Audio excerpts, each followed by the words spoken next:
आज आपण संविधान दिनाच्या निमित्ताने बहुजन संघटक या संस्थेच्या वतीने एका महत्त्वाच्या विषयावरती चर्चा करण्यासाठी, चिंतन मनन करण्यासाठी आपण एकत्र आलेलो आहोत. आणि तो महत्त्वाचा विषय हा आपल्या दृष्टीनं खूप महत्त्वाचा आहे, कारण या विषयावरती फारशी चर्चा झाल्याचं आपल्याला दिसत नाही. आणि तो जो विषय आहे तो भारतीय संविधानामध्ये केंद्र राज्य वित्तीय संबंध या संदर्भातल्या ज्या तरतुदी आहेत त्या कोणत्या आहेत आणि आज वर्तमानामध्ये त्याचं काय महत्व आहे याचा विचार आपल्याला करणं आवश्यक आहे. आणि म्हणून पहिल्यांदा मी बहुजन संघटक या सामाजिक संस्थेस मनापासून धन्यवाद देतो. आणि अशा प्रकारच्या कार्यक्रमाचं संयोजन त्याने आज 26 नोव्हेंबर संविधान दिनाच्या निमित्तानं आयोजित केलेलं आहे, त्याबद्दल त्यांना धन्यवाद देतो. आणि तुम्ही सर्वजण या कार्यक्रमासाठी उपस्थित झाला असाल, तुम्हा सर्वांनाही 26 नोव्हेंबर संविधान दिनाच्या खूप मनापासून शुभेच्छा देतो, धन्यवाद देतो. So far as today's topic is concerned, first of all, we are celebrating Constitution Day today, 26 November. And as the part of celebration of Constitution Day, a very important lecture has been organized by Bahujan Sangatak on the very important topic relating to Constitution of India, that is center-state financial relations. केंद्र सरकार आणि राज्य सरकार या दोहोंमध्ये वित्तीय किंवा राज्यवित्तीय संबंध कशा प्रकारचे आहेत या संबंधीचा विचार आज आपण करण्याचा प्रयत्न करणार आहोत. आता मी माझ्या व्याख्यानामध्ये एकूण 3 महत्त्वाच्या भागांमध्ये माझं व्याख्यान हे विभागलेलं आहे. पहिलं म्हणजे केंद्र सरकार आणि राज्य सरकार यांच्यातील वित्तीय किंवा राज्यवित्तीय संबंध कशा प्रकारचे आहेत त्या संबंधीच्या तरतुदी भारतीय संविधानामध्ये, कॉन्स्टिट्यूशन ऑफ इंडियामध्ये कोणत्या करण्यात आलेल्या आहेत, नंबर 1. नंबर 2, यामध्येच आपल्याला हे अपेक्षित आहे की केंद्र सरकार आणि राज्य सरकार यांनी आपला महसूल, आपला रेव्हेन्यू कोणत्या मार्गाने गोळा करावा आणि सर्वसाधारणपणे कोणत्या मुख्य बाबींवरती त्यांना खर्च करता येईल याचाही विचार आपल्याला या अनुषंगानं विचारामध्ये घेणं आवश्यक आहे, गरजेचं आहे असं आपल्याला म्हणता येईल. दुसरा महत्त्वाचा मुद्दा म्हणजे आपल्या संविधानामध्ये हे जे केंद्र राज्य वित्तीय संबंध आहे, त्याच्या ज्या तरतुदी आहेत त्याचा वर्तमानाशी काय संबंध असू शकेल, वर्तमान काळाशी कशा प्रकारचा त्याचा संबंध आहे, तो एक महत्त्वाचा मुद्दा या अनुषंगानं विचारामध्ये घेणं अत्यंत आवश्यक आहे. आणि या संदर्भातला तिसरा महत्त्वाचा मुद्दा म्हणजे भाग म्हणजे की हे जे केंद्र राज्य वित्तीय संबंध आहे, हा केंद्र राज्य वित्तीय संबंध आपल्याला कोणते काही बदल किंवा कोणत्या सुधारणा किंवा ते स्ट्रेंथन करण्यासाठी, प्रबळ करण्यासाठी कोणत्या बदलांची गरज आहे, कोणत्या सुधारणांची गरज आहे याचाही विचार आपल्याला या अनुषंगानं करणं अपेक्षित आहे, करणं गरजेचं आहे असं आपल्याला म्हणता येईल. Now, so far as today's lecture is concerned, already I have mentioned that today we are celebrating Constitution Day, and as the part of celebration of the Constitution Day, this lecture has been organized by Bahujan Sangatak, a social organization which is very rigorously, sincerely, honestly trying for, endeavoring for the spread of knowledge, awareness about the Constitution of India. And as the part of that, on the very important topic the lecture has been organized, that is the state finance or state center financial relations. And so far as the state center financial relations is concerned, only my lecture is divided into three parts. Number one, how the center state financial relations are there in the Constitution of India. Number two, what are the implications of these center state relations for the contemporary India. And third part of my lecture is also of crucial importance, that is what changes, what revisions, what modifications are required so as to strengthen the state center financial relations in India so far as the provisions in the Constitution of India is concerned. अशा प्रकारे पुनश्च मी बहुजन संघटक या सामाजिक संस्थेला आणि तुम्हा सर्व सहभागी जाणकारांना अत्यंत मनापासून धन्यवाद देतो. आणि संविधान दिन साजरा करत असताना संविधानामध्ये केंद्र सरकार, राज्य सरकार यांच्यामध्ये राज्यवित्तीय संबंध कसे आहेत, वित्तीय संबंध कसे आहेत, यावरती विचार विनिमय व्हावा, तो विचार तुमच्यापर्यंत पोहोचावा, अशा प्रकारची अपेक्षा या आजच्या व्याख्यानामध्ये आहे. आणि म्हणून मी मुख्य तीनच भागांमध्ये माझं हे व्याख्यान विभाजित केलेलं आहे. एक म्हणजे भारतीय संविधानामध्ये केंद्र राज्य यांच्यामध्ये वित्तीय संबंध कशा प्रकारचे आहेत, आणि वित्तीय संबंध म्हणजे केंद्र सरकारनं कोणते महसूल कसा गोळा करावा, राज्य सरकारने कसा गोळा करावा, आणि आवश्यक असेल तर केंद्र सरकार, राज्य सरकार यांनी महसुलाचं वाटप केंद्र सरकारनं राज्यांमध्ये कशा पद्धतीनं करावं, अशा प्रकारची अपेक्षा आहे. आणि दुसरा महत्वाचा मुद्दा, आज वर्तमानाशी हा जो संबंध आहे केंद्र आणि राज्य, हा वर्तमानाशी त्याचं महत्व काय, आज वर्तमानाशी त्याची जर आपण सांगड घालण्याचा प्रयत्न केला तर त्याचं महत्व कसं अधोरेखित होतं, अंडरलाईन होतं, त्याचा एक विचार आपल्याला करणं आवश्यक आहे. आणि तिसरा अत्यंत महत्वाचा मुद्दा म्हणजे केंद्र राज्य वित्तीय संबंध हे अधिक प्रबळ करण्यासाठी, अधिक प्रभावी करण्यासाठी, अधिक कार्यक्षम करण्यासाठी कोणत्या दिशेने बदल आवश्यक आहे, कोणत्या बदलांची गरज आहे, कोणते बदल आपल्याला हे संबंध अधिक सुधारू शकतील, अधिक प्रबळ करू शकतील, याचा विचार आपल्याला या अनुषंगानं करणं अपेक्षित आहे, करणं गरजेचं आहे असं आपल्याला म्हणता येईल. आणि अशा प्रकारे एकूण तीनच भागांमध्ये, एकूण तीनच घटकांमध्ये हे माझं व्याख्यान विभाजित करून त्या संदर्भातलं सगळं विवेचन हे तुमच्या पुढं ठेवण्याचा प्रयत्न मी माझ्या व्याख्यानातून करणार आहे. मी माझ्या व्याख्यानातून करण्याचा प्रयत्न हा करणार आहे. सो बऱ्याच हे जे माझं व्याख्यान आहे ते मी मगाशी सांगितल्याप्रमाणे भारतीय संविधानामध्ये, कॉन्स्टिट्यूशन ऑफ इंडियामध्ये सेंटर स्टेट फायनान्शियल रिलेशन्स प्रामुख्यानं article 264 to article 300 what provisions are there relating to center state governments, and number 2, what are the implications for contemporary India, and number 3, what can be a way forward so far as this lecture is concerned. Now talking about my first part of my lecture, what provisions are there in the Constitution of India, especially article 264 to 300 relating to center state financial relations.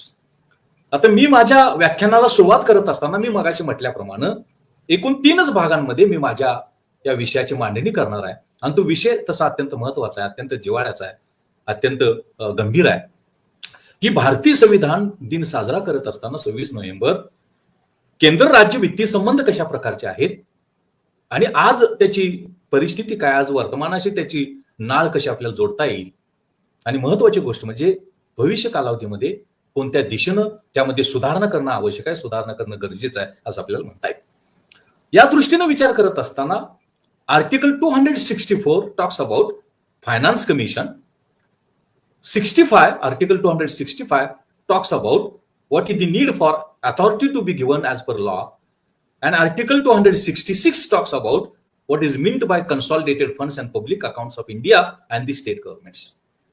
आता कलम 264 जे आहे भारतीय संविधानाचं, 264 ते 300 कलमांमध्ये आपल्याला केंद्र राज्य वित्तीय संबंधाच्या संदर्भातली माहिती आपल्याला मिळते, तरतुदी आपल्याला मिळतात. हे केंद्र सरकार, राज्य सरकार यांच्यामधला जो वित्तीय संबंध आहे, या संबंधीचे ज्या तरतुदी आहेत त्या संबंधीच्या तरतुदी काय सांगतात की केंद्र सरकारनं आपला महसूल कसा गोळा करावा, उत्पन्न कसं गोळा करावं, राज्यांनी कसं गोळा करावं, यामध्ये कर कोणते गोळा करावेत केंद्र सरकारनं, राज्य सरकारनं, कोणत्या प्रकारची ग्रँट्स किंवा अनुदान्स ही केंद्र सरकारनं राज्यांना द्यावीत किंवा केंद्र सरकारनं राज्य सरकारना द्यावे, अशा प्रकारची अपेक्षा आहे. आणि त्याचबरोबर याचं वाटप कसं करायचं आहे केंद्राकडून राज्य सरकारकडं, हा जो महसूल वाटायचा आहे संतुलन प्रस्थापित करण्यासाठी, समतोल प्रस्थापित करण्यासाठी, ते कशा पद्धतीनं वाटता यावं, वाटप करता यावं, तो एक विचार यामध्ये अपेक्षित आहे. केंद्र सरकारला कर्ज कसं उभारता येईल, राज्य सरकारनं कर्ज कसं उभा करता येईल, ते केव्हा उभा करणं अपेक्षित आहे, हा एक भाग झाला.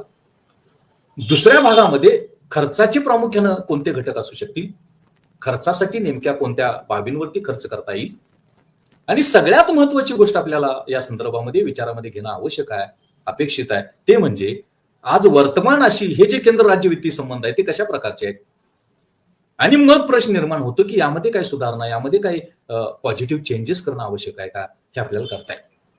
मी म्हणाल्याप्रमाणे कलम 264 वित्त आयोगाची चर्चा करते आणि वित्त आयोगाची नेमणूक कलम 280 प्रमाणे केली जाते आणि वित्त आयोगाची नेमणूक राष्ट्रपती करतात आणि तो वित्त आयोग केंद्र सरकार, राज्य सरकार यांच्या राज्यवित्तीय स्थितीचा अभ्यास करून त्या संबंधीच्या शिफारशी केंद्र सरकारला करतात, राष्ट्रपतींना करतात आणि त्या शिफारशीप्रमाणे केंद्र सरकारकडून राज्यांना काही महसूल किंवा करातला हिस्सा याचं वाटप केलं जातं. कलम 265 असं म्हणतं की जोपर्यंत कायदा केला जात नाही या संविधानाच्या चौकटीमध्ये, तोपर्यंत केंद्र सरकारला आणि राज्य सरकारला कुठल्याही प्रकारचे कर आकारता येत नाही, त्याने गोळा करता येत नाही. कायद्याची चौकट असल्याशिवाय, कायदा केल्याशिवाय केंद्र सरकार आणि राज्य सरकार आपला महसूल गोळा करू शकत नाहीत, कर लादू शकत नाहीत, असं कलम 265 सांगतं. कलम 266 मध्ये कन्सॉलिडेटेड फंड म्हणजे एकत्रित निधी आणि पब्लिक अकाउंट्स म्हणजे सार्वजनिक लेखे याचा उल्लेख करण्यात आलेला आहे. आता कन्सॉलिडेटेड फंड, एकत्रित निधी म्हणजे काय, केंद्र सरकार आणि राज्य सरकार यांनी कर आणि करेत्तर मार्गाने जो महसूल गोळा केला, उत्पन्न गोळा केलं, तो या एकत्रित निधीमध्ये ठेवावा लागतो. केंद्र सरकारचा एकत्रित निधी कन्सॉलिडेटेड फंड वेगळा असतो आणि राज्य सरकारांचा एकत्रित निधी वेगळा असतो. आणि पब्लिक अकाउंट्स मध्ये केंद्र सरकार आणि राज्य सरकार यांनी जो गोळा केलेला पैसा आहे, यांनी जो गोळा केलेला महसूल आहे, त्याचा विचार हा पब्लिक अकाउंट्स मध्ये, सार्वजनिक लेख्यामध्ये केला जातो असं आपल्याला म्हणता येतं. कलम 67 असं म्हणतं की त्याबरोबरच एक कंटिजन्सी फंड म्हणजे आणीबाणीचा निधी सुद्धा प्रस्थापित करता येतो कलम 267 प्रमाणे. आणि हा जो कंटिजन्सी फंड आहे, आणीबाणीचा जो निधी आहे, तो आणीबाणीच्या निधीच्या खर्चाची परवानगी राष्ट्रपतींची घ्यावी लागते आणि जोपर्यंत राष्ट्रपतींची परवानगी मिळत नाही तोपर्यंत हा कंटिजन्सी फंड, हा आणीबाणीचा निधी खर्च करता येत नाही. आणि राज्य सरकारांच्या बाबतीमध्ये अशा प्रकारचा निधी खर्च करण्यासाठी राज्यपालांची, गव्हर्नरांची परवानगी लागते. आता दुसरा जो महत्वाचा मुद्दा आहे तो केंद्र सरकार आणि राज्य सरकार यांच्यामध्ये महसूल साधनांचं, उत्पन्न साधनांचं वाटप कसं केलेलं आहे. How the sources of revenue have been distributed between the union government and state governments as per the provisions in the Constitution of India. And those provisions we get in Article 268, then all other articles from 268. In Article 268, 268 कलमाप्रमाणे stamp duty आणि excise duty, medicinal आणि toilet म्हणजे औषधं आणि स्वच्छता यासाठी लागणारी साधनं, याच्यावरचा जो स्टॅम्प ड्युटी आणि एक्साइज ड्युटी म्हणजे उत्पादन शुल्क आहे, तो गोळा करण्याचा अधिकार हा फक्त केंद्र सरकारला आहे. आणि त्याचा जो महसूल आहे तो महसूल केंद्र सरकारच्या एकत्रित निधीमध्ये, कन्सॉलिडेटेड फंडमध्ये तो गोळा करावा किंवा तो डिपॉझिट करावा अशा प्रकारची अपेक्षा असते. यामध्येच सेवा कर, वेगवेगळ्या सेवांवरचा कर केंद्र सरकारच्या अखत्यारीतल्या, तो गोळा करण्याचा अधिकार केंद्र सरकारला कलम 268A प्रमाणे आहे आणि त्याचा सुद्धा निधी हा केंद्र सरकारच्या कन्सॉलिडेटेड फंडमध्ये डिपॉझिट करावा, गोळा करावा अशा प्रकारची अपेक्षा आहे. आता केंद्र सरकार आणि राज्य सरकार हे जे महसूल गोळा करतात, प्रामुख्याने कर महसूल, त्यांच्या तरतुदी कलम 269 आणि 70 मध्ये आहेत. आणि यामध्ये ठळक स्पष्ट असं केलेलं आहे संविधानामध्ये की केंद्र सरकारला नेमके कोणते कर आकारता येतील, राज्य सरकारना कोणते कर आकारता येतील, आणि हा जो करांचा महसूल आहे, रेव्हेन्यू आहे, तो केंद्र सरकारकडून राज्य सरकारमध्ये त्याचं वाटप आपल्याला कसं करता येईल याच्या तरतुदी या कलम 269 मध्ये करण्यात आलेल्या आहेत. आता कलम 269 असं म्हणतं की विक्री किंवा खरेदी वस्तू व सेवांची याच्यावरचा कर हा आकारण्याचा अधिकार हा केंद्र सरकारला जो आहे, तो केंद्र सरकारच अशा प्रकारचे कर गोळा करू शकेल. मात्र जे वर्तमानपत्र आहेत, या वर्तमानपत्रांच्या खरेदी विक्रीवरचा कर हा आकारता येणार नाही.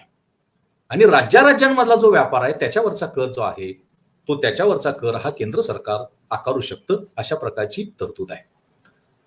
याबरोबरच जे केंद्रशासित प्रदेश आहेत, ज्याला आपण युनियन टेरिटरी असं म्हणतो, ह्या केंद्रशासित प्रदेशांवरती सुद्धा अशा प्रकारच्या वस्तू व सेवांच्या खरेदीवरचा विक्रीवरचा कर हा केंद्र सरकार आकारू शकतं, गोळा करू शकतं आणि तो एकत्रित निधीमध्ये कन्सॉलिडेटेड फंडमध्ये ठेवण्याचा किंवा डिपॉझिट करणं त्यामध्ये अपेक्षित आहे. यानंतर कलम 270 प्रमाणे, आर्टिकल 270 प्रमाणे, taxes levied and distributed between union and states, all taxes and duties referred to in the union list except the duties and taxes referred to in articles 268 and 269, surcharge on taxes, duties referred to article 271, and any cess levied for specific purposes under bylaw made by parliament shall be levied and collected by the government of India.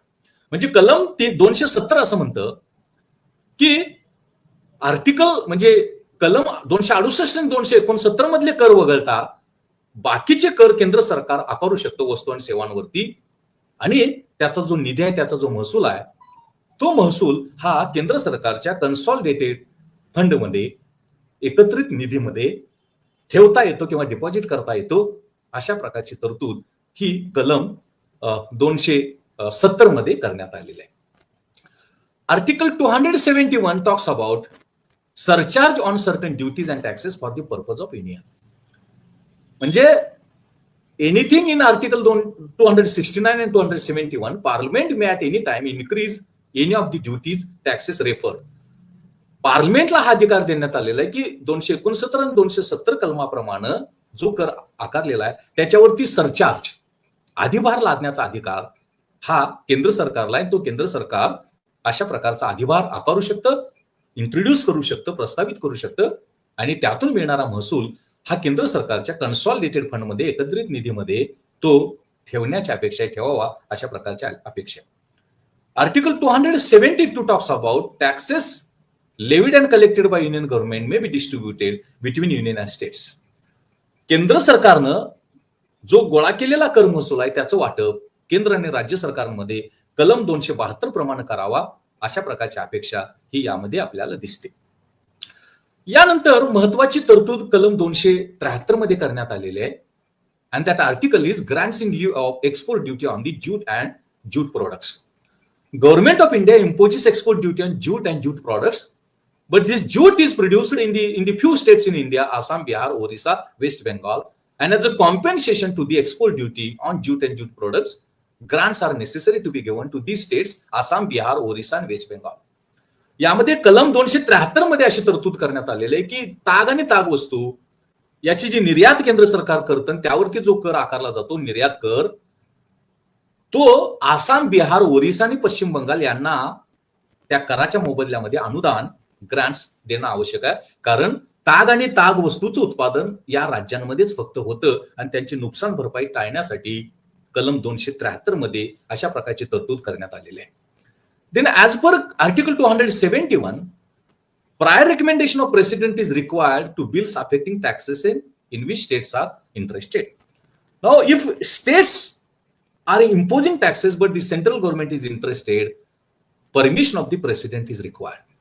कलम 274 असं म्हणतं की असे काही कर राज्य सरकार आकारताना महसूल गोळा करतं आणि ते कर आकारण्याची इच्छा जर केंद्र सरकारला असेल तर या स्थितीमध्ये केंद्र सरकारनं पार्लमेंटची, राष्ट्रपतींची परवानगी घेणं आवश्यक आहे आणि तशा प्रकारचं बिल आकारून, बिल संमत करूनच मग अशा प्रकारचे कर हे केंद्र सरकारला आकारता येतील आणि त्यापासून महसूल गोळा करता येईल, अशा प्रकारची तरतूद ही कलम 274 मध्ये करण्यात आलेली आहे. Article 275 talks about grants from the union to certain states. There are some states which are in need of grants, and those grants, especially in the scheduled tribe dominated states like Assam, grants can be given as per the approvals of the parliament to the states like Assam, which is dominated by the tribal population, and that provision is there of grants in article 275. कलम 275 असं म्हणतं की काही राज्य, आसाम सारखं राज्य, की ज्यामध्ये अनुसूचित जमातीची लोकसंख्या किंवा प्राबल्य आहे आणि त्यांच्या विकासासाठी तिथलं प्रशासन सुधारण्यासाठी केंद्र सरकारनं राज्य सरकारांना अनुदान, त्या राज्यांना अनुदान द्यावं अशा प्रकारची अपेक्षा आहे.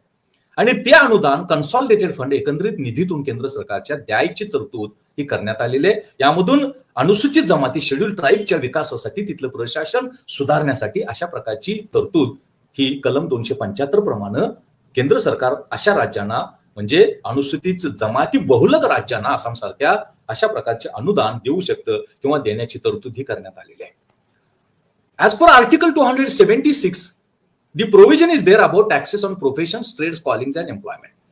कलम 276 मध्ये व्यवसाय, व्यापार आणि रोजगार आणि इतर उपक्रम या संदर्भातले कर कोणाला लादता येतील याची तरतूद करण्यात आलेली आहे.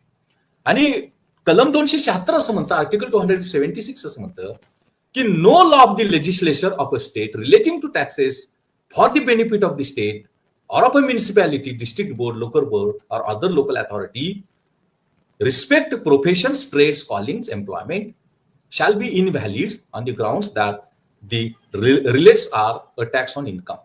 यामध्ये 276 कलमामध्ये अशी तरतूद करण्यात आलेली आहे की व्यापार, व्यवसाय, रोजगार यावरचा जो कर आहे तो कर राज्याने आकारायचा आहे, स्थानिक सरकारांनी तो आकारायचा आहे.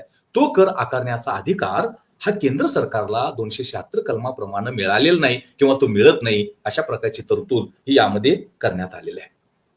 तशाच प्रकारे कलम 277 असं म्हणतं की taxes, duty, cess or fees which immediately before the commencement of this constitution were being lawfully levied by the government of any state. समजा संविधान प्रत्यक्ष कार्यवाहीमध्ये, इम्प्लिमेंटेशन मध्ये येण्यापूर्वी जर काही कर, काही उपकर, वाढीव कर किंवा शुल्क आकारले जात असतील राज्यांनी, तर ते तसेच चालू ठेवण्याची तरतूद करावी आणि अंमलबजावणी सुरू झाल्यानंतर अशा प्रकारचे कर, अशा प्रकारचे उपकर, अशा प्रकारचे शुल्क हे रद्दबातल ठरवावेत, अशा प्रकारची तरतूद ही कलम 277 मध्ये करण्यात आलेली आहे. कलम 278 असं म्हणतं की agreement with states in part B of the first schedule with regard to certain financial matters represented by constitution as per act 1956. 56च्या कायद्याप्रमाणे काही तरतुदी करण्यात आलेल्या आहेत आणि त्याप्रमाणे राज्यांना कलम 278 प्रमाणे काही कर गोळा करण्यासाठी, काही महसूल गोळा करण्याचे अधिकार देण्यात आलेले आहेत, असं ते कलम 278 आपल्याला सांगतं किंवा तशा प्रकारचं मार्गदर्शन हे केंद्र सरकारला करतं. Now in constitution, especially in article 279 and 280, there is a provision of net proceeds of revenue and finance commission. Net proceeds means whatever total revenue which the central government has collected, when we deduct collection cost, what remains is known as net proceeds. कलम 279 आणि 280 मध्ये निव्वळ महसूल म्हणजे काय आणि वित्त आयोग म्हणजे काय, फायनान्स कमिशन म्हणजे काय, त्याच्या जबाबदाऱ्या काय आहेत, त्याचं स्वरूप कसं असतं, त्याची कर्तव्य कोणते असू शकतात, या संबंधीच्या तरतुदी यामध्ये करण्यात आलेले, त्यामध्ये करण्याचा प्रयत्न केलेला आहे. आणि कलम 279 असं म्हणतं की केंद्र सरकारनं जो महसूल, कर महसूल गोळा केलेला आहे, तो कर महसूल गोळा करत असताना वसुलीचा जो खर्च आहे, कलेक्शन टॅक्स एक्सपेंडिचर किंवा कॉस्ट आहे, तो जर वजा केला तर जे शिल्लक राहतं त्याला निव्वळ महसूल किंवा नेट प्रोसेस असं म्हणावं, असं कलम 279 म्हणतं. कलम 280 प्रमाणे राष्ट्रपती दर 5 वर्षाला वित्त आयोगाची, केंद्रीय वित्त आयोगाची, सेंट्रल फायनान्स कमिशन किंवा central state government of India और युनियन फायनान्स कमिशनची नेमणूक करू शकतात. आणि त्या नेमणुकीप्रमाणे हा वित्त आयोग, फायनान्स कमिशन काय करू शकतो, केंद्रीय वित्त आयोग केंद्र सरकार आणि राज्य सरकार यांची राज्यवित्तीय स्थिती कशी आहे, यांची महसुलाची स्थिती कशी आहे याचा अभ्यास करू शकतं, याचा अभ्यास करतं. यामध्ये महसुलाची साधनं, यामध्ये खर्चाच्या बाबी, यामध्ये कर्जाचा प्रश्न, यामध्ये तुटीचा प्रश्न, या प्रश्नांचा अभ्यास करतं. आणि तुलनेनं राज्य सरकारांचा महसूल कमी आहे आणि केंद्र सरकार वित्तीय दृष्ट्या प्रबळ आहे, महसुलाच्या दृष्टीनं प्रबळ आहे, आणि त्यामुळं केंद्र सरकारनं गोळा केलेला जो कर महसूल आहे यातला कोणता महसूल, कोणत्या करांचा महसूल केंद्र सरकार राज्यांना वाटू शकतं, देऊ शकतं, तो किती प्रमाणामध्ये वाटावा आणि तो कसा वाटावा, या संबंधीच्या शिफारशी वित्त आयोगानं, केंद्रीय वित्त आयोगानं कलम 280 प्रमाणे करायचे आहेत. तो आपला अहवाल राष्ट्रपतींना सादर करायचा आणि राष्ट्रपती आणि त्या राष्ट्रपतींच्या मान्यतेनंतर त्या आयोगाप्रमाणे त्या शिफारशीप्रमाणे कर याचं वाटप आणि अनुदान याचं वाटप या केंद्र सरकारच्या वित्त आयोगाप्रमाणे शिफारशीप्रमाणे केंद्र सरकार आणि राज्य सरकार यांच्यामध्ये त्याचं वाटप करायचं आहे किंवा वाटप करावं अशा प्रकारची अपेक्षा या कलम 280 प्रमाणे करण्यात आलेल्या आहे. आणि या ज्या शिफारशी त्या शिफारशी येत्या 5 वर्षामध्ये पार्लमेंटने स्वीकारल्यानंतर राष्ट्रपतींनी स्वीकारल्यानंतर त्याची कार्यवाही करायची आहे, त्याची अंमलबजावणी करायची आहे, अशा प्रकारची तरतूद ही आपल्याला कलम 280 प्रमाणे केल्याची दिसते. कलम 281 प्रमाणे इतर काही वित्तीय तरतुदी करण्यात आलेल्या आहेत आणि कलम 282 प्रमाणे राज्यांना काही अनुदान द्यायचं आहे, त्याचे उद्दिष्ट काय असू शकतात, ध्येय काय असू शकतात, त्याच्या तरतुदी आहेत आणि त्याला लोकसभेमध्ये पार्लमेंट संसदेमध्ये मान्यता दिल्यानंतर राष्ट्रपतींच्या मान्यतेप्रमाणे केंद्र सरकारकडून राज्य सरकारांकडे अशा प्रकारचा अनुदानाचं वाटप ग्रांट्स डिस्ट्रीब्युशन करावं अशा प्रकारची तरतूद ही आर्टिकल 282 प्रमाणे कलम 282 प्रमाणे ही आपल्या संविधानामध्ये कॉन्स्टिट्यूशन मध्ये करण्यात आलेली आहे. कलम 283 आणि 85 सांगतात की हा जो पैसा किंवा निधी गोळा केलेला आहे केंद्र सरकारनं, यामध्ये कन्सॉलिडेटेड फंड म्हणजे एकत्रित निधी आणि कंटिजेन्सी फंड म्हणजे आणीबाणीचा निधी किंवा संकटकालीन निधी, हा जो निधी आहे या निधीच्या संरक्षणाची जबाबदारी, कस्टडीची जबाबदारी ही केंद्र सरकारची आहे आणि याची तरतूद कलम 283 प्रमाणे करण्यात आलेली आहे. आणि त्याचबरोबर हा जो पैसा सरकारनं गोळा केला, केंद्र सरकारनं गोळा केला, तो पब्लिक अकाउंट्समध्ये सार्वजनिक लेख्यामध्ये त्याची नोंद करावी, त्याचा हिशेब ठेवावा अशा प्रकारची तरतूद ही आपल्याला कलम 283 मध्ये आपल्या संविधानामध्ये करण्यात आलेली आहे. Article 284 talks about all monies received by deposits with any officer employed in connection with the affairs of the union or state in his capacity as such other than revenues or public monies raised or received by the government of India or the center government of state as well as center case may be.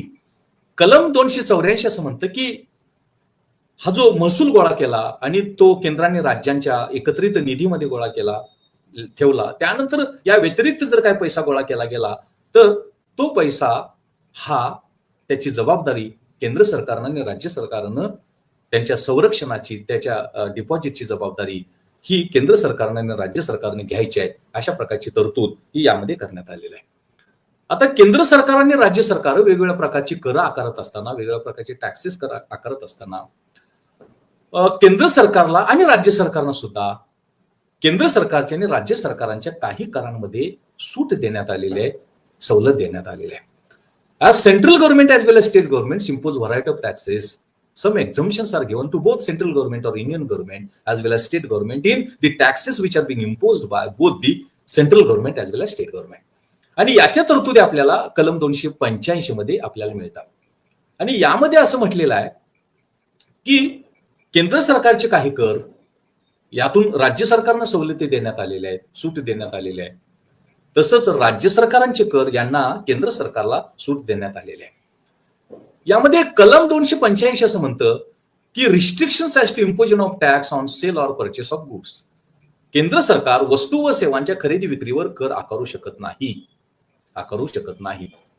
कलम 286 असं म्हणतं की जोपर्यंत कायदा होत नाही तोपर्यंत राज्य सरकार अशा प्रकारचा कर गोळा करू शकत नाही वस्तू व सेवांच्या खरेदी विक्रीवरचा.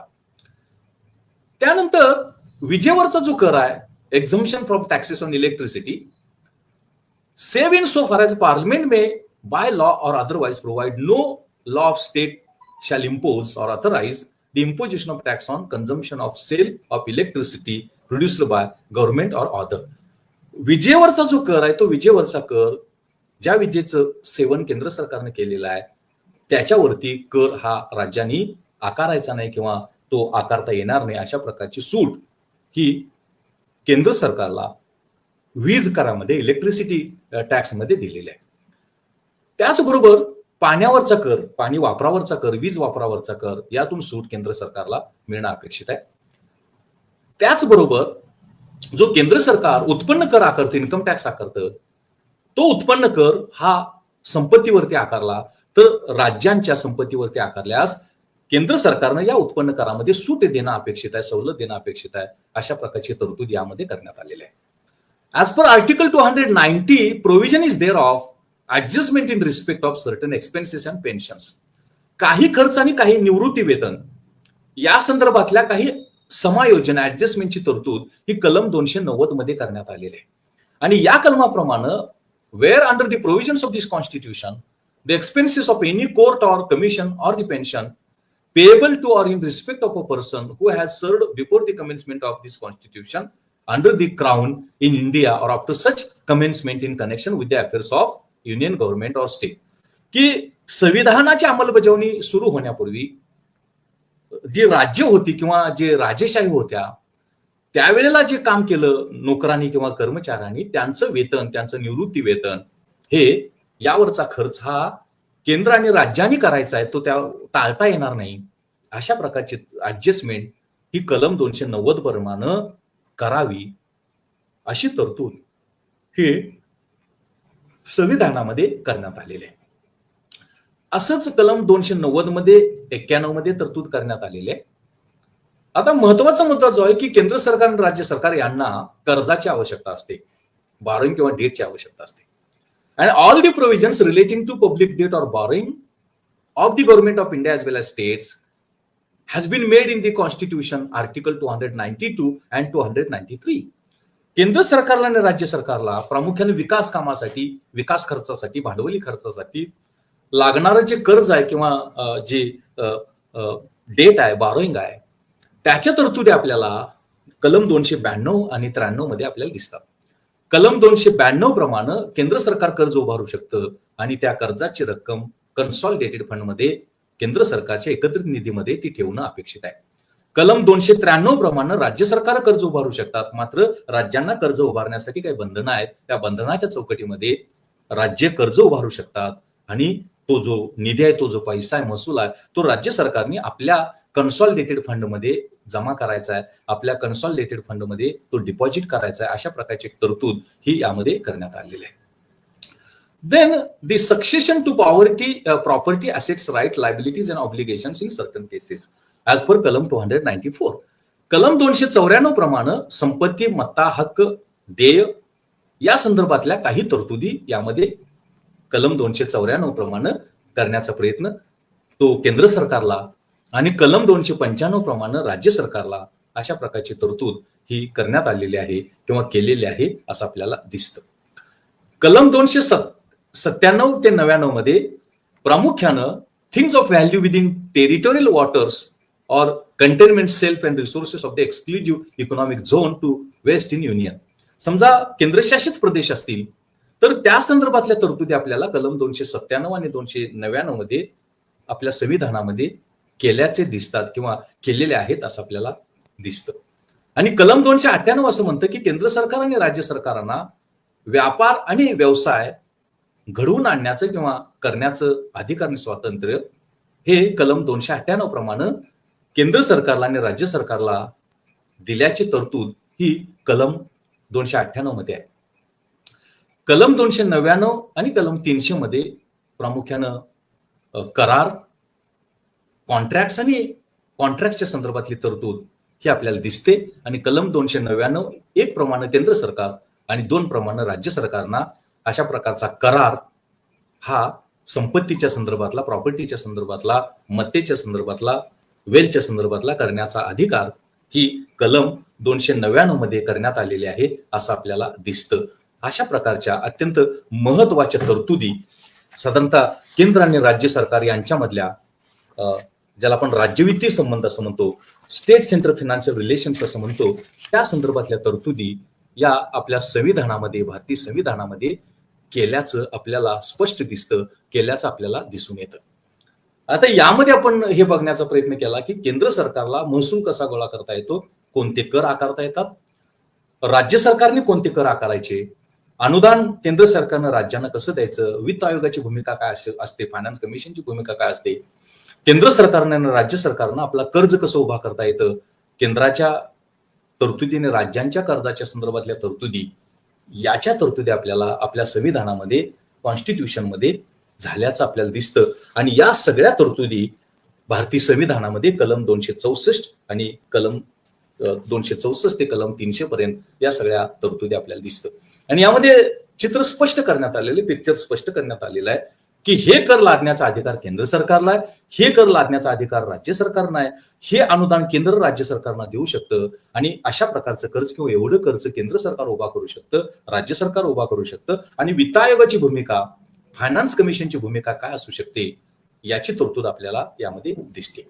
आता माझ्या व्याख्यानाच्या दुसऱ्या भागाकडे वळत असताना या आपल्या संविधानामध्ये कलम 264 पासून 300 पर्यंत, कलम 300 पर्यंत या ज्या तरतुदी करण्यात आलेल्या आहेत, केंद्र सरकार आणि राज्य सरकार त्यांची उत्पन्नाची साधनं, प्रामुख्याने करविषयक साधनं, कर्जविषयक साधनं आणि अनुदान या ज्या तरतुदी करण्यात आलेल्या आहेत त्याचा वर्तमानाशी कसा आपल्याला संबंध जोडता येईल किंवा वर्तमानामध्ये त्याचं महत्व काय, what is contemporary implications of the central state financial relations between the central government and state government, that is there.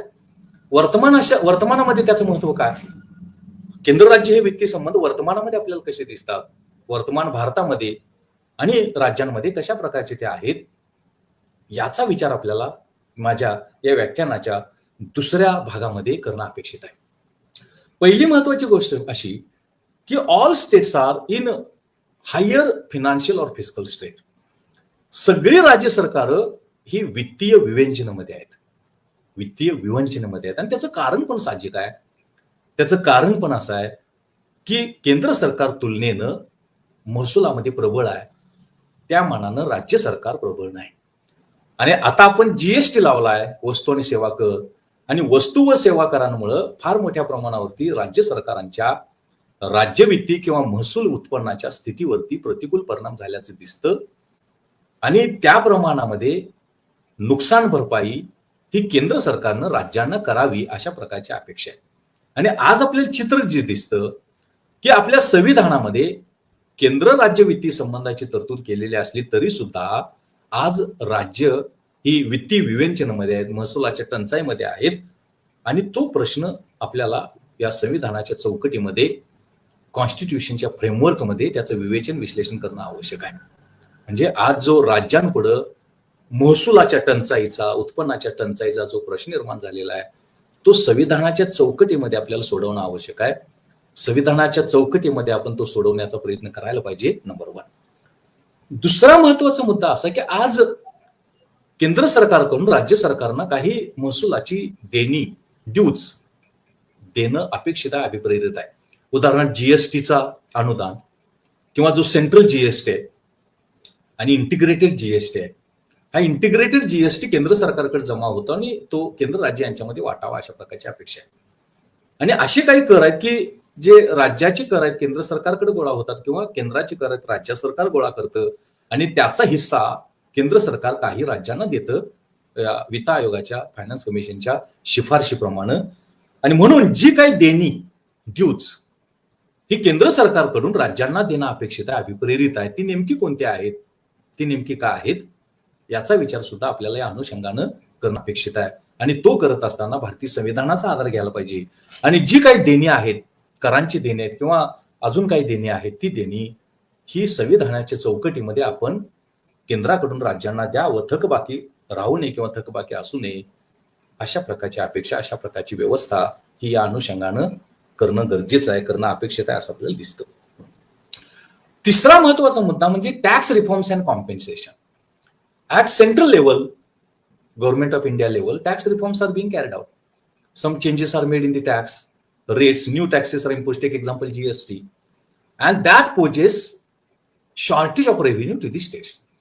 आता केंद्र सरकार अनेक प्रकारच्या सुधारणा घडवून आणण्याचा प्रयत्न करतं, करविषयक सुधारणा घडवून आणण्याचा प्रयत्न करत असतं.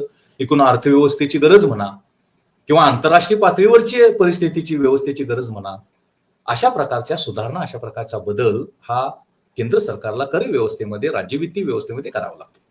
मग अशा प्रकारचा बदल केला तर त्यामधून राज्यांना महसूल कमी पडण्याची शक्यता असते, राज्यांचा महसूल काही बुडण्याची शक्यता असते.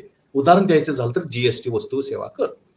वस्तू व सेवा कराच्या बाबतीमध्ये राज्यांना जो महसूल अगोदर मिळत होता, प्रामुख्याने अप्रत्यक्ष करांपासून, आता तो मिळत नाही. आणि त्या संदर्भातली नुकसान भरपाई केंद्र सरकारनं राज्य सरकारने द्यावी अशा प्रकारची अपेक्षा आहे. आणि जो एकत्रित जीएसटी वस्तू व सेवा कर आहे त्याचा हिस्सा सुद्धा केंद्र सरकारनं राज्यांना द्यावा अशा प्रकारची अपेक्षा आहे. मग या सुधारणा करत असताना त्यातून जो राज्यांना महसुलाचा तोटा होतो, महसूल जो बुडतो, तो प्रश्न आहे. तो प्रश्न आपल्याला दिसतो. तो प्रश्न सुद्धा आपल्याला संविधानाच्या चौकटीमध्ये, कॉन्स्टिट्यूशनच्या फ्रेमवर्कमध्ये आपल्याला सोडवता येतो किंवा तो सोडवण्यासाठी प्रयत्न करायला पाहिजे असं आपल्याला दिसतं. Then fourth is uniformity and coordination.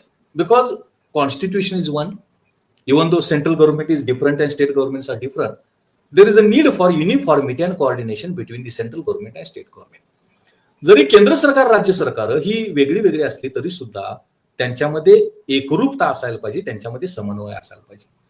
कारण सरकार म्हणून ती जरी वेगळी असली तर ती एकच आहेत, शेवटी सरकार आहे ती. आणि जोपर्यंत ते हातात हात घालून काम करत नाहीत, त्यांच्यामध्ये समन्वय आणि त्यांच्यामध्ये एकरूपता राहणार नाही, तोपर्यंत ही सरकार व्यवस्थित चालू शकणार नाही. त्यांचे आर्थिक प्रश्न, वित्तीय प्रश्न, राज्यवित्तीय प्रश्न गंभीर होतील. मग आता आपल्याला असं दिसतं, अनेक राज्यांमध्ये अशा प्रकारचा प्रश्न आपल्याला दिसतो की आपण केंद्र सरकार राज्य सरकार कुठल्याही पक्षाचे असू द्यात, पक्षाला महत्व नाही, सरकारला महत्व आहे. आणि संविधानाच्या चौकटीमध्ये आपण या प्रश्नाकडे बघायला पाहिजे. आणि वर्तमानामध्ये आपल्याला दिसतं केंद्र आणि अनेक राज्य यांच्यामध्ये आज आपल्याला वादविवाद दिसतो. तो असा वादविवाद निर्माण होता कामा नये. शेवटी संविधान महत्वाचं आहे, कॉन्स्टिट्यूशन महत्वाचं आहे. आणि कॉन्स्टिट्यूशनच्या चौकटीमध्ये ठळक तरतुदी करण्यात आलेल्या, स्पष्ट प्रोव्हिजन्स करण्यात आलेले आहेत. त्या प्रोव्हिजनच्या आधारे, तरतुदीच्या आधारेच आपल्याला तो प्रश्न सोडवता येतो किंवा सोडवणं अपेक्षित आहे. त्या दृष्टिकोनातून, संविधानाच्या दृष्टिकोनातून, पर्स्पेक्टिव्ह मधून आपण त्या प्रश्नांकडे बघावं आणि ते प्रश्न सोडवण्यासाठी प्रयत्न करणं अपेक्षित आहे. असे एक मार्गदर्शन आपल्याला केंद्र राज्य वित्तीय संबंधाच्या माध्यमातून आपल्याला दिसतं. जो पुढचा महत्वाचा मुद्दा आज वर्तमानाशी या केंद्र राज्य वित्तीय संविधानाच्या संदर्भामध्ये, संविधानामध्ये असलेल्या तरतुदीच्या अनुषंगाने निर्माण होतो तो असा की तुलनेनं केंद्र सरकार महसुलाच्या दृष्टीनं प्रबळ आहे आणि राज्य सरकार तुलनेनं दुर्बळ आहे. करविषयक सुधारणा, बाकीचे काही प्रश्न, यातून ही राज्यांची महसुलाची दुर्बलता, राज्यवित्तीय दुर्बलता वाढत असल्याचं चित्र आपल्याला दिसतं. आणि या स्थितीमध्ये मग हा जो महसुलाच्या टंचाईचा प्रश्न आहे, हा महसुलाच्या टंचाईचा प्रश्न, दुर्मिळतेचा प्रश्न किंवा शॉर्टफॉलचा प्रश्न आपण सोडवण्यासाठी संविधानाचा आधार घ्यायला पाहिजे. कारण संविधान असं सांगतं की केंद्रानं राज्याला काही नवीन महसुलाची साधनं उपलब्ध करण्यासाठीचं स्वातंत्र्य निर्माण करणं देणं आवश्यक आहे. तरच राज्य सरकार महसुलाची गरज भागवू शकतील, राज्य सरकार आपल्या आवश्यक महसूल गोळा करू शकतील किंवा गोळा करणं त्यांना शक्य आहे. आणि म्हणून राज्यांना काही उत्पन्नाची साधनं, काही महसुलाची साधनं, काही कर साधनं नवीन लागू करण्याची, शोधण्याची आणि त्याची कार्यवाही करण्याचा अधिकार, स्वातंत्र्य आज देण्याची गरज निर्माण झालेली आहे. आणि ते करत असताना राज्यांची महसुलाची स्थिती, राज्यांची उत्पन्नाची स्थिती सुधारत असताना आपल्याला संविधानाच्या चौकटीमध्ये आपण ते करणं आवश्यक आहे. संविधानाचा आधार आपल्याला घेणं आवश्यक आहे. तरच हा प्रश्न आपण सोडवू शकतो. आणि राज्यांना काही वाढीव, काही गरजेनुसार नवीन कर लादण्याचा अधिकार, नवीन कर आकारण्याचा अधिकार आणि महसूल गोळा करण्याचा अधिकार हा या चौकटीच्या, संविधानाच्या चौकटीच्या माध्यमातून आपण करणं आवश्यक आहे, करणं गरजेचं आहे असं आपल्याला म्हणता येतं. त्यानंतर केंद्र सरकार आणि राज्य सरकार यांच्या महसुलाचं विवेचन आपण जर केलं, विश्लेषण आपण जर केलं, तर आपल्याला असं दिसतं प्रामुख्यानं राज्यांच्या महसुलामध्ये अप्रत्यक्ष करांचं प्रमाण जास्त आहे, इनडायरेक्ट टॅक्सेस. आणि हे अप्रत्यक्ष कर गरीबाला अन्याय करणारे असतात, भेद वाढवणारे असतात, वंचितता वाढवणारे असतात, सामाजिक न्यायाला बाधाडणारे असतात. तर या स्थितीमध्ये आपल्याला असं दिसतं की केंद्र सरकार आणि राज्य सरकार यांच्या एकूण महसुलामध्ये प्रत्यक्ष करांचं प्रमाण हे अधिक असणं आवश्यक आहे. बऱ्यापैकी सुधारणा होत आहे. कारण आपण 1991ची तुलना जर आज आपण करू लागलो तर आपल्याला असं लक्षात येतं 91 आणि त्याच्या अगोदर एकूण केंद्र सरकार आणि राज्य सरकार यांच्या महसुलामध्ये अप्रत्यक्ष करांचं, वस्तू व सेवांवरच्या करांचं प्रमाण फार मोठं होतं, जास्त होतं. आज बऱ्यापैकी प्रमाण केंद्र सरकारला कमी करणं शक्य झालेलं आहे. पण ते प्रमाण कमी करण्यामध्ये राज्यांना अजून यश मिळालेलं नाही किंवा तशा प्रकारची सुविधा उपलब्ध झालेली नाही. तर त्यासाठी राज्यांना काही नवीन प्रत्यक्ष कर आकारण्याचा अधिकार, महसूल गोळा करण्याचा जर अधिकार मिळाला संविधानाच्या चौकटीमध्ये, कॉन्स्टिट्यूशनच्या या प्रोव्हिजन्स प्रमाणे, तर बऱ्यापैकी राज्यांचं एकूण महसुलामधलं प्रत्यक्ष करांचा हिस्सा किंवा प्रमाण वाढू शकेल. आणि हे जे अप्रत्यक्ष करांचं जे प्राबल्य आहे, डॉमिनेशन आहे, की जे अप्रत्यक्ष कर अन्याय आहेत, ते समता ला बाधा आणणारे, ते आपल्याला कमी करता येईल किंवा ते आपण कमी करू शकू. अशा प्रकारचा एक वर्तमानाशी संबंधित मुद्दा या अनुषंगानं आपण विचारामध्ये घेणं गरजेचं आहे. त्याचाही विचार वर्तमानाशी आपल्याला जोडणं आवश्यक आहे असं आपल्याला दिसतं. वर्तमानाशी भारतीय संविधानामधल्या केंद्र राज्य वित्तीय संबंधाचा विचार करत असताना जे लोकल गव्हर्नमेंट्स आहेत, स्थानिक सरकार आहेत, या स्थानिक सरकारांपुढे आज महसुलाचा फार मोठा प्रश्न निर्माण झालेला आहे. मग ग्रामीणमध्ये नगरपालिका, ग्रामीणमध्ये ग्रामपंचायत आहे, पंचायत समिती आहे, जिल्हा परिषद आहे, शहरीमध्ये महानगरपालिका आहे, नगरपालिका आहे, कॅन्टोन्मेंट बोर्ड आहे, यांच्या पुढे महसुलाचा फार मोठा प्रश्न निर्माण झालेला आहे. आणि राज्य सरकारकडूनच काही महसूल हा या स्थानिक सरकारांना म्हणजे ग्रामपंचायत, पंचायत समिती, जिल्हा परिषद आणि नगरपालिका, महानगरपालिका यांना मिळतो. आणि त्यामुळं आज त्यांना काम करणं अवघड झालेलं आहे. आणि सामाजिक सेवा, नागरी सेवा त्या ज्या पुरवण्याचा प्रयत्न करतात, यामध्ये पाणी आहे, यामध्ये स्वच्छता आहे, यामध्ये प्रदूषण नियंत्रण आहे, यामध्ये वनाखालील क्षेत्र वाढवणं आहे, यासारखे जे कामं, शिक्षण आहे, आरोग्य आहे, पिण्याचं पाणी आहे, ही जी कामं, घनकचरा व्यवस्थापन आहे, द्रव कचरा व्यवस्था, ही जी कामं स्थानिक सरकार करतात ती करण्यामध्ये त्यांना बाधा पोचत आहे, अडचणी निर्माण होत आहेत. तर यासाठी संविधानामध्ये आपल्याला असे काही विचार करता येईल का की स्थानिक सरकारांना सुद्धा महसुलाची काही स्वतंत्र साधनं, काही इंडिपेंडंट सोर्सेस देता येतील का, त्याचा एक विचार करणं आज गरजेचं आहे. कारण आज स्थानिक सरकार, लोकल गव्हर्नमेंट्स पॅरलाइज झालेले आहेत, लुळी पडलेले आहेत, अपंग झालेले आहेत. त्यांना महसुलाची स्वतःची अशी साधनं, एक घरपट्टी, प्रॉपर्टी टॅक्स जर सोडला तर बाकीचे फार काही उत्पादक, कार्यक्षम कर हे स्थानिक सरकारांना आपल्याला दिसत नाहीत किंवा त्यांना उपलब्ध नाही. तर तो एक विचार आपल्याला म्हणजे स्थानिक सरकारांच्या महसुलांचा, स्थानिक सरकारांच्या कर महसुलांचा आणि करेत्तर महसुलाचा सुद्धा संविधानाच्या, राज्यघटनेच्या तरतुदीमध्ये, चौकटीमध्ये आपल्याला तो करणं गरजेचं आहे. त्याचा एक विचार या अनुषंगानं आपल्याला करणं आवश्यक आहे.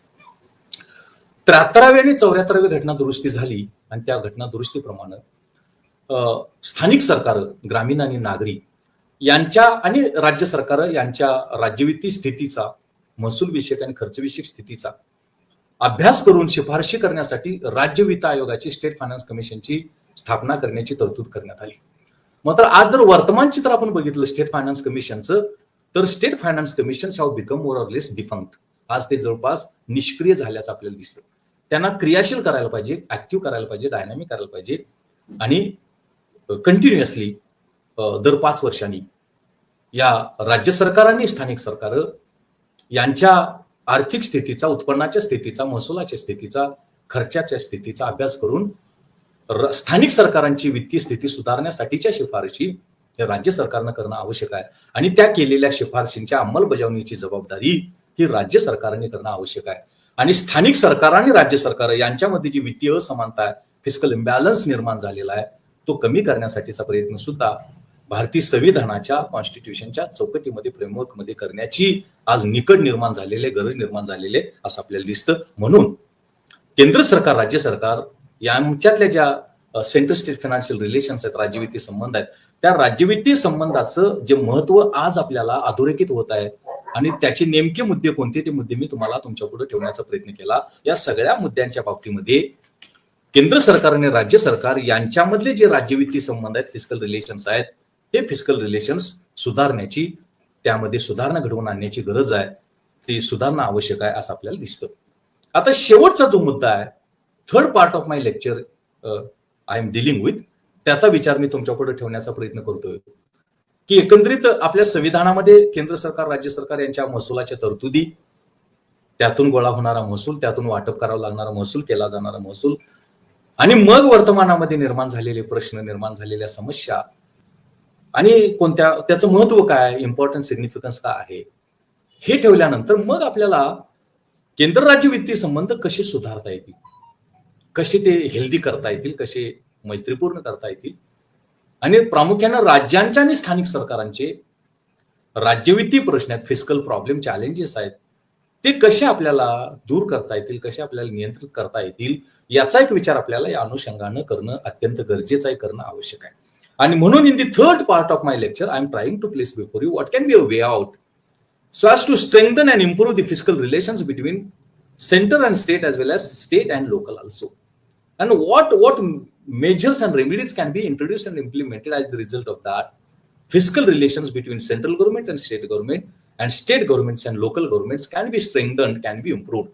केंद्र सरकार, राज्य सरकार आणि राज्य सरकार आणि स्थानिक सरकार यांच्यामधले हे जे संबंध आहेत ते संबंध आपल्याला कसे सुधारता येतील, ते कसे आपल्याला दृढ करता येतील, कसे ते प्रबळ करता येतील, ते मैत्रीचे आणि आरोग्यदायी करता येतील, हाही विचार आपल्याला या अनुषंगानं करणं आवश्यक आहे. पहिला जो मुद्दा या संदर्भामध्ये आपण विचारामध्ये घेणं आवश्यक आहे, strengthening fiscal position of states. आज राज्यांची जी राज्यवित्तीय स्थिती आहे, महसुलाची स्थिती आहे, ती तुलनेनं फार वाईट आहे असं म्हटलं तर ते वावगं ठरणार नाही. फार काही बरी नाही असं आपल्याला म्हणता येईल आणि ती स्थिती सुधारणं आवश्यक आहे. कारण राज्यांची पण कर्तव्य आहेत, राज्यांच्या पण जबाबदाऱ्या आहेत, राज्य पण काही विकासाची कामं करतं, राज्य पण काही सामाजिक कल्याणाची कामं करणं अपेक्षित आहे.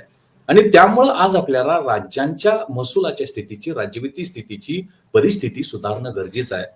आणि ती सुधारणा आपण संविधानाच्या चौकटीमध्ये, भारतीय राज्यघटनेच्या चौकटीमध्येच आपण ती करायला पाहिजे, कारण त्या संदर्भातल्या तरतुदी त्या भारतीय संविधानामध्ये आहेत असं आपल्याला दिसतं. Second way out or major is devolution of revenue from centre to states.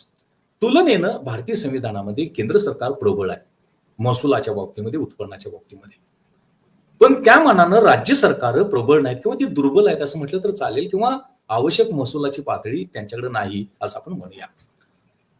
मग केंद्रीय वित्त आयोगाच्या शिफारशीप्रमाणे, सेंट्रल फायनान्स कमिशनच्या शिफारशीप्रमाणे ही राज्य सरकारांची वित्तीय परिस्थिती कशी आपल्याला सुधारता येतील, कसं त्यांची ती दृढ करता येईल, स्ट्रेंथन करता येईल, त्याचा एक विचार आपल्याला संविधानाच्या चौकटीमध्ये करणं आवश्यक आहे. तो करणं गरजेचं आहे. ती निकड आहे. आज महाराष्ट्र सरकार राज्य असेल किंवा अजून कुठले अनेक राज्य आहेत, केरळ, तमिळनाडू सरकार राज्य असेल, त्यांच्या पुढे महसुलाचे, उत्पन्नाचे फार गंभीर प्रश्न निर्माण झालेले आहेत. आणि ते सोडवण्यासाठी हे जे केंद्र राज्य वित्तीय संबंध, सेंट्रल स्टेट फिस्कल रिलेशन्स आहेत, फायनान्शियल रिलेशन्स आहेत, ते या संविधानाच्या चौकटीमध्ये आपण सुधारण्यासाठी प्रयत्न आज करणं गरजेचं आहे, अत्यंत आवश्यक आहे असं आपल्याला म्हणता येईल. पुढचा जो महत्वाचा उपाय किंवा धोरण आहे, आज स्थानिक सरकार म्हणजे जिल्हा परिषद, पंचायत समिती, ग्रामपंचायत आणि नागरी स्थानिक सरकार, महानगरपालिका, नगरपालिका आणि कॅन्टोन्मेंट बोर्ड यांची वित्तीय स्थिती फार बिघडलेली आहे. त्यांना काम करणं कठीण होत चाललेलं आहे. त्यांना ज्या जबाबदाऱ्या दिलेल्या आहेत, त्यांना जे कर्तव्य दिलेले आहेत, ती पार पाडणं फार कठीण होत चाललेलं आहे. आणि पुन्हा आपण 73वी आणि 74वी घटना दुरुस्ती केली आणि त्यामधून ही स्थानिक सरकार, ग्रामीण आणि शहरी यांच्या जबाबदाऱ्या, कर्तव्य पुन्हा वाढवण्यात आलेले. पण दुर्दैवानं त्यांची महसुलाची साधनं, महसूल विषयक स्थिती आपण सुधारण्यासाठी, प्रबळ करण्यासाठी प्रयत्न झाल्याचं आपल्याला दिसत नाही. आणि म्हणून या स्थितीमध्ये आपल्याला आता स्थानिक सरकार प्रबळ करणं गरजेचं आहे. ती वित्तीय दृष्ट्या सबळ करणं गरजेचं आहे. आणि ती करणं आपल्याला संविधानाच्या चौकटीमध्येच, सक्तीचं संविधानाच्या चौकटीमध्येच ते आवश्यक आहे, गरजेचं आहे असं आपल्याला म्हणता येईल. पुढचा जो प्रश्न आहे तो अनुदान, ग्रँट्स.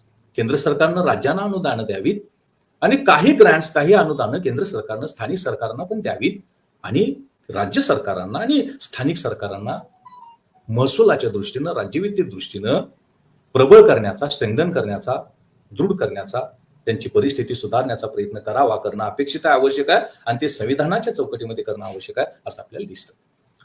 आणखीन एक महत्वाचा बदल आपल्याला केंद्र राज्य वित्तीय संबंधामध्ये आणि प्रामुख्यानं भारतीय राज्यघटनेच्या, भारतीय संविधानाच्या चौकटीमध्ये करणं आवश्यक आहे. आणि तो बदल म्हणजे कर्जाचा वापर कशासाठी करायचा, डेट युटिलायझेशन किंवा बॉरोइंग युटिलायझेशन. प्रामुख्यानं राज्यांना कर्जाचा वापर महसुली खर्च भागवण्यासाठी, रेव्हेन्यू एक्सपेंडिचर भागवण्यासाठी करावं लागत आहे. खरं म्हणजे कर्ज ही भांडवली खर्चासाठी, कॅपिटल एक्सपेंडिचरसाठी करावीत. त्यातून विकास वाढावा, विकासाची पातळी वाढावी, विकास क्षमता राज्यांच्या अर्थव्यवस्थांची वाढावी, सुधारावी, अशा प्रकारची अपेक्षा असते. आणि म्हणून संविधानाच्या चौकटीमध्ये जे सार्वजनिक कर्ज आहे राज्यांनी गोळा केलेलं, इव्हन केंद्र सरकारनं गोळा केलेलं, त्याचा वापर विकासासाठी करावा, भांडवली खर्चासाठी करावा. म्हणजे विकासाची पातळी आणि कल्याणाची पातळी आपल्याला त्यातून सुधारण्यासाठी, बदलण्यासाठी, धन बदल किंवा पॉझिटिव्ह चेंज करण्यासाठी त्याचा उपयोग होऊ शकतो, त्याची मदत होऊ शकते असं आपल्याला म्हणता येतं. पुढचा महत्वाचा मुद्दा ज्यामध्ये आपल्याला गांभीर्यानं विचार करणं आवश्यक आहे की इफेक्टिव्ह स्टेट फायनान्स कमिशन. आज अनेक राज्यांमध्ये राज्य वित्त आयोगाची स्थापना केली जात नाही. केली तर त्याचे जे शिफारशी आहेत त्या शिफारशी स्वीकारल्या जात नाहीत. आणि शिफारशी जर स्वीकारल्या तर त्याची कार्यवाही, त्याची अंमलबजावणी केली जात नाही. हा प्रश्न सोडवणं गरजेचं आहे. कारण राज्यांची महसुलाची स्थिती, राज्यवित्तीय स्थिती एका बाजूला आणि दुसऱ्या बाजूला स्थानिक सरकारांची राज्यवित्तीय स्थिती सुधारण्यासाठीचे प्रयत्न या राज्य वित्त आयोगाच्या माध्यमातून, स्टेट फायनान्स कमिशनच्या माध्यमातून केले जातात, करणं अपेक्षित आहे. आणि त्यासाठी हे जे राज्य वित्त आयोग आहे ते निष्क्रिय झालेले आहेत, डिफंक्ट झालेले आहेत, त्यांना अधिक गतिशील करावं, त्यांना अधिक प्रभावी करावं, कार्यक्षम करावं, म्हणजे राज्यांची वित्तीय स्थिती आणि स्थानिक सरकारांची वित्तीय स्थिती सुधारण्यासाठी मदत होऊ शकेल आणि सामाजिक आर्थिक विकास आणि सामाजिक कल्याणाच्या पातळीमध्ये सुधारणा किंवा वाढ घडवून आणण्यासाठी त्याची मदत होऊ शकेल असं आपल्याला म्हणता येईल. महत्वाचा मुद्दा आपल्याला असं दिसतो की सार्वजनिक खर्च हा सरकारचा, लोकांचा पैसा असतो. लोकांच्या वरती कर आणि करेतर मार्गाने तो पैसा गोळा केला जातो आणि त्यामुळं या पैशाची उधळपट्टी न होता, एक्स्ट्रावॅगन्स ऑफ मनी न होता, हा पैसा लोक कल्याणासाठी, सामाजिक कल्याणासाठी, सामाजिक विकासासाठी लागावा अशा प्रकारची अपेक्षा असते. आणि म्हणून दोन्ही केंद्र सरकार, राज्य सरकारनं ही दक्षता घेण्याचा प्रयत्न करावा की हा पैसा खऱ्या अर्थानं सामाजिक कल्याणासाठी, सामाजिक विकासासाठी होतो का? यामध्ये शिक्षण असेल, आरोग्य असेल, पिण्याचं पाणी असेल किंवा अजून सामाजिक सेवा असतील, यासाठी होतो का? तो करणं गरजेचं आहे. त्याला अग्रक्रम देणं आवश्यक आहे, त्याला प्रायोरिटी देणं आवश्यक आहे आणि त्याची जबाबदारी संविधानाच्या चौकटीमध्ये केंद्र सरकारनं आणि राज्य सरकारनं घेणं अपेक्षित आहे, घेणं गरजेचं आहे असं आपल्याला म्हणता येतं. आणि आणखीन एक मुद्दा असं की खरं म्हणजे संविधानामध्ये धर्माला, रिलिजनला कोणतंही स्थान नाही, कारण India is secular state. Bharat हे निधर्मी राष्ट्र आहे किंवा सेक्युलर आहे अशा प्रकारची तरतूद ही आपल्या संविधानामध्ये करण्यात आलेली आहे. म्हणजे सरकारच्या कामामध्ये राज्य सरकार किंवा केंद्र सरकार असू द्या, धर्माचा विचार होता कामा नये, धार्मिक उपक्रमांचा विचार होता कामा नये. पण दुर्दैवानं आज धर्माचं अस्तित्व राज्य सरकार, केंद्र सरकार यांच्या कार्यपद्धतीमध्ये, प्रामुख्यानं फिस्कल ऑपरेशन्समध्ये, राज्यवित्तीय व्यवहारांमध्ये आपल्याला दिसतं आणि त्याच्यावरती संविधानाच्या चौकटीमध्ये नियंत्रण बनणं आणणं आवश्यक आहे. कारण संविधान धर्माला मानत नाही, निधर्मीपणा, सेक्युलर ला महत्व देतं आणि त्यासाठी राज्यवित्तीय व्यवस्था आपली कशी सेक्युलर करता येईल, कशी धर्मापासून बाजूला करता येईल, म्हणजे धार्मिक उपक्रम, धार्मिक कार्यक्रमासाठी आपण त्याचा वापर करता कामा नये आणि ते आपण संविधानाच्या चौकटीमध्ये करणं आवश्यक आहे, करणं गरजेचं आहे. आणि ती एक बदल, ती एक सुधारणा करण्याची आज निकड आहे, करण्याची आज गरज आहे असं आपल्याला म्हणता येईल. Thus, so far as today's lecture is concerned, the topic was given fiscal relations between central state, what revenue sources are available to the central state, what taxes central government can impose, state government can impose, how the public debt or borrowing can be raised by central government, state governments, and more importantly, how the grants should be given by the central government to the states, and as per the recommendations of the Central Finance Commission, how the revenue should be devolved or transferred from the central government to state government. In the next part, I tried to discuss place before you, what are the implications of central-state financial relations in the Constitution of India for the present India, for the contemporary India, and what issues are there, what problems are there relating to the central-state financial relations in the contemporary India, that I tried to place before you. And in the last part of my lecture, I tried to place before you a policy direction, what changes are necessary to be done, what remedies are necessary to be incorporated and implemented as the result of that. In the framework of Constitution, central-state financial relations can be strengthened, can be improved, and they will work for social development, welfare of the people, and the overall development of the economy as a whole. अशा प्रकारे आजच्या व्याख्यानामध्ये संविधानामध्ये प्रामुख्यानं कलम हे आपलं भारतीय संविधानाचं कलम 264 ते कलम 300 मध्ये केंद्र सरकार, राज्य सरकार यांच्यामध्ये राज्यवित्तीय संबंध कसे आहेत, फिस्कल रिलेशन्स कसे आहेत, त्यामध्ये केंद्र सरकार कोणते कर आकारू शकते, राज्य सरकार कोणते कर आकारू शकतं, कर्ज कसं उभा करू शकतं आणि अनुदान कोणते देऊ शकते आणि केंद्र सरकारच्या या वित्त आयोगाचं काम काय आहे, या सगळ्या गोष्टींची चर्चा यामध्ये करणं अपेक्षित होतं, आवश्यक होतं. आणि दुसरा जो महत्वाचा मुद्दा असा की आज वर्तमान भारतामध्ये आपल्या संविधानामध्ये असलेल्या या राज्यवित्तीय संबंधाच्या तरतुदी कशा महत्वाच्या आहेत आणि कोणते महत्वाचे मुद्दे आपण संविधानाच्या चौकटीमध्ये, राज्यघटनेच्या चौकटीमध्ये आपण विचारामध्ये घ्यायला पाहिजे, ते सांगण्याचा प्रयत्न केला. आणि शेवटचा जो मुद्दा मी तुम्हाला सांगितला की कोणते बदल, कोणती धोरणं, कोणत्या उपाययोजनांची कार्यवाही किंवा समावेशन, त्यांचा अंतर्भाव करणं आवश्यक आहे केंद्र राज्य संबंध सुधारण्यासाठी आणि प्रामुख्याने केंद्र सरकार आणि राज्य सरकार दोन्ही सामाजिक आर्थिक विकासासाठी, सामाजिक कल्याणासाठी प्रयत्न करतील, काम करतील, हे मुद्दे सांगण्याचा प्रयत्न केला. पुनश्च मी बहुजन संघटक या सामाजिक संस्थेचं मी अत्यंत मनापासून आभार मानतो. जे लोक या कार्यक्रमामध्ये सहभागी झाले त्यांचं मी आभार मानतो. I am very much thankful to Bahujan Sanghatak social organisation. I must thank all participants, those who have participated, audience, to listen to my lecture. पुनश्च मी तुम्हाला धन्यवाद देतो, तुमचं मनापासून आभार मानतो, या सामाजिक संघटनेचा आभार मानतो आणि संविधान दिनाच्या, कॉन्स्टिट्यूशन डेच्या पुन्हा सर्वांना मी अत्यंत मनापासून शुभेच्छा देतो. भविष्यामध्ये संविधानाचा आधार केंद्र सरकारनं, राज्य सरकार, नोकरशाही आणि ब्युरोक्रॅसीनी आपल्या प्रतिनिधीने, मंत्र्याने घ्यावा आणि संविधानाच्या चौकटीमध्ये आपला कारभार करण्याचा प्रयत्न करावा. राज्यवित्तीय संबंध आणि सामाजिक आर्थिक विकास आणि सामाजिक कल्याणाचं उद्दिष्ट गाठण्याचा प्रयत्न करावा. असं जर झालं तर खऱ्या अर्थानं संविधान दिन आणि ज्या हेतून आजच्या या व्याख्यानाचं आयोजन केलं, ते आयोजन खऱ्या अर्थानं फलद्रूप ठरू शकेल, आनंददायी ठरू शकेल किंवा ते प्रभावी ठरू शकेल, फळ देणारं ठरू शकेल असं मला वाटतं. पुनश्च तुम्हा सर्वांचं मी आभार मानतो, धन्यवाद देतो आणि मी थांबतो. धन्यवाद.